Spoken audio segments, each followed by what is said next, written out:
Welcome to the Portland Police Bureau's NewsBeat for March 2020. While we can't highlight all the public safety issues and crime addressed by Portland police officers, here is a snapshot of what we've been talking about over the last month.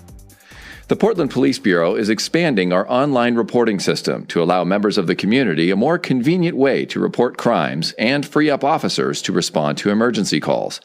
Previously, community members could report only a select number of crimes online, including thefts, hit-and-runs, and vandalism, where there was no suspect information. Now, we are expanding that to additional call types, including fraud and identity theft, where there is no suspect. That includes ID theft under $5,000, fraudulent use of a credit card, forgery, including forged checks, and telephone scams. Burglary to unoccupied detached garages, sheds, storage units, and illegal dumping can be reported online. Also, certain types of theft cases, including shoplifts where no suspect is in custody, residential mail theft, theft of bicycle under $10,000 in value, and non-felony level thefts where there is no suspect info. Theft of medication calls cannot be reported online. The ability to report more crimes online has numerous benefits to the community. Victims can choose a convenient time for them to report the crime, rather than wait for an officer to respond.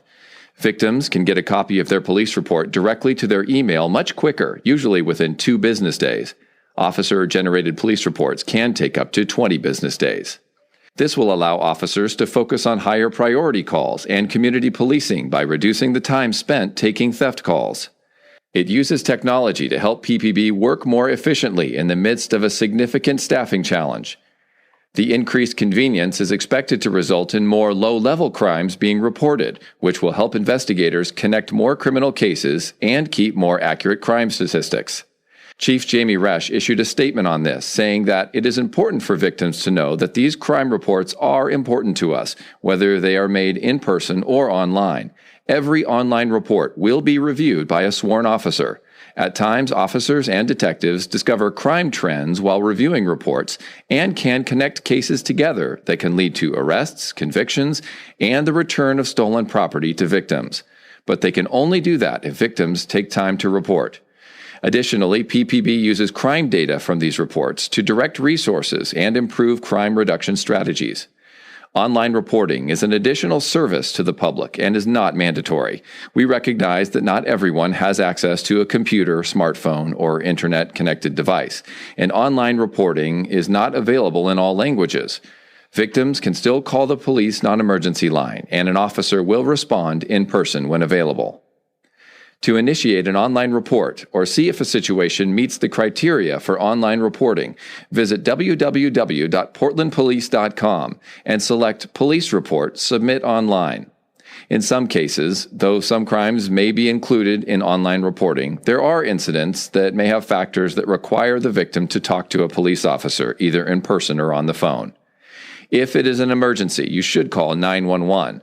The non-emergency line is 503-823-3333. The Portland Police Bureau has renamed units and divisions within our organizational structure and wants to make the public aware of these changes to avoid any confusion. The Drugs and Vice Division is now called the Narcotics and Organized Crime Division, or NOC. In 2019, the Drugs and Vice Division was placed under the command of the Tactical Operations Division. NOC's mission will stay the same, to conduct high-level criminal investigations designed to dismantle and disrupt illegal drug trafficking organizations operating within and around the city of Portland. The goal is to reduce the public harm caused through the sales and use of illegal narcotics. In addition, the Domestic Violence Reduction Unit, Domestic Violence Enhanced Response Team, Violation Restraining Order and Gun Disposition Detail, and the Elder Crimes and Vulnerable Adults Unit will collectively be renamed the Special Victims Unit. In the past 6 years, the responsibilities of these units have been expanded to serve the needs of these communities. The name change was made to better reflect the duties of this division and to be in alignment with similarly composed police investigative units nationally. To see a copy of the Bureau's organizational chart, visit portlandpolice.com and select Contact Us and then About Us. Gun violence remains a significant problem in Portland neighborhoods, touching virtually every corner of the city. Now, the Portland Police Bureau is planning a new door hanger initiative designed to help members of the Bureau engage the community to be part of the solution. Members of the Gun Violence Reduction Team will soon be distributing door hangers in neighborhoods where gun violence has happened. While it's common for officers to canvass the neighborhoods after a shooting, they often are not able to make contact with every resident, business, or community member in the area.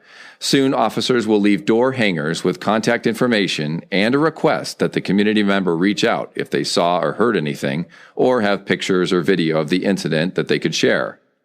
Assistant Chief of Investigations Andrew Shearer says many times it's a small piece of information shared with investigators that can lead to an identification of a suspect, an arrest, a seizure of an illegally possessed firearm, and a criminal conviction. This is also another element of our community policing effort, informing the community of an incident and further engaging them to join us in working toward a solution. The door hangers also remind people that they can provide information about crimes anonymously through Crime Stoppers.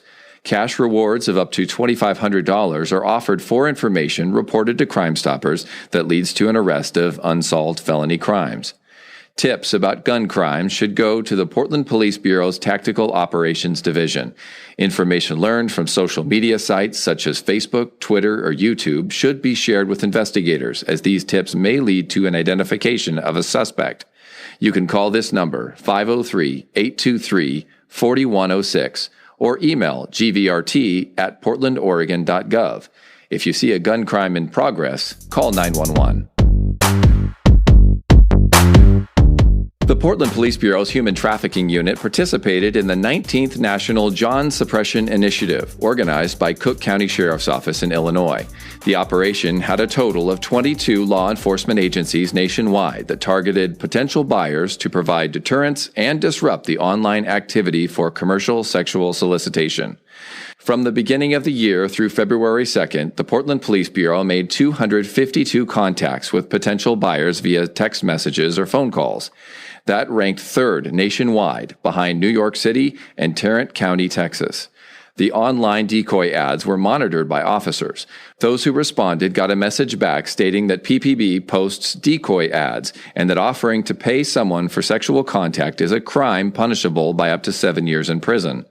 Portland Police Bureau members also made 6 arrests during this initiative, and all were charged with commercial sexual solicitation. If you know someone that you believe is being trafficked, please contact the Portland Police Bureau at 503-823-3333, or if it's an emergency, 911. You can also send information directly to the Portland Police Bureau's Human Trafficking Unit at ppbhtu@portlandoregon.gov, or submit a tip via the National Trafficking Hotline, 888-373-7888. The Portland Police Bureau has finished its review of our directive on stolen vehicles and will be retaining changes that have been made. During the review, community feedback focused largely on onerous towing expenses imposed upon vehicle owners. Although the PPB does not have the authority to regulate towing fees, the Bureau sought to develop a procedure that empowered owners to direct the management of their recovered vehicles. As a result, PPB established new procedures that allowed the vehicle owner to indicate whether or not they preferred to have their recovered vehicle towed. The Bureau adopted the new policy on a provisional basis under a 6-month pilot program. After careful review of the program and supporting data, the PPB has determined to permanently implement the policy and procedures. The entire policy is available on our website, portlandpolice.com. Select the heading Directives. The Stolen Vehicles Directive is 630.61. We are introducing the newest member of the Narcotics and Organized Crime Unit, Nico the Canine. Nico joined the team about a year ago. Nico has been trained to find methamphetamine, heroin, and cocaine. Just last month, Nico was able to assist with the arrest of a suspect in Portland carrying approximately 33 pounds of methamphetamine. That's about 300,000 doses.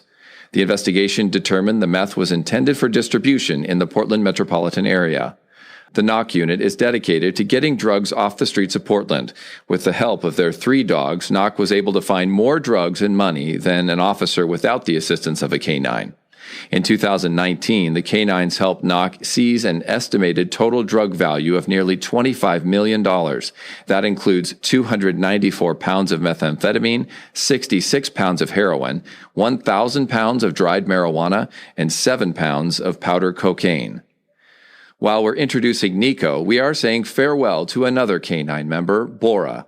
Bora has been serving the city since 2016 and is now retiring. Bora is a 9-year-old purebred German Shepherd who was born in Canada but raised in Eugene. Bora had 3 litters of puppies before becoming a certified police canine at the age of 6. Her grandson, Khan, currently works for the Bureau.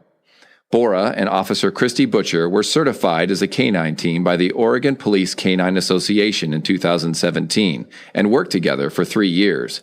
Together, the duo racked up over 75 captures and assisted officers on hundreds of calls.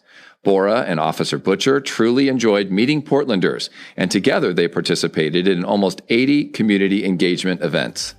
For her last day, Bora was treated to a cheeseburger and a puppuccino by some dog-loving community members. Bora will enjoy her retirement with now Sergeant Butcher at their home. Thank you for listening to the NewsBeat. For more episodes, go to portlandoregon.gov/police/podcast or follow us on Twitter @PortlandPolice.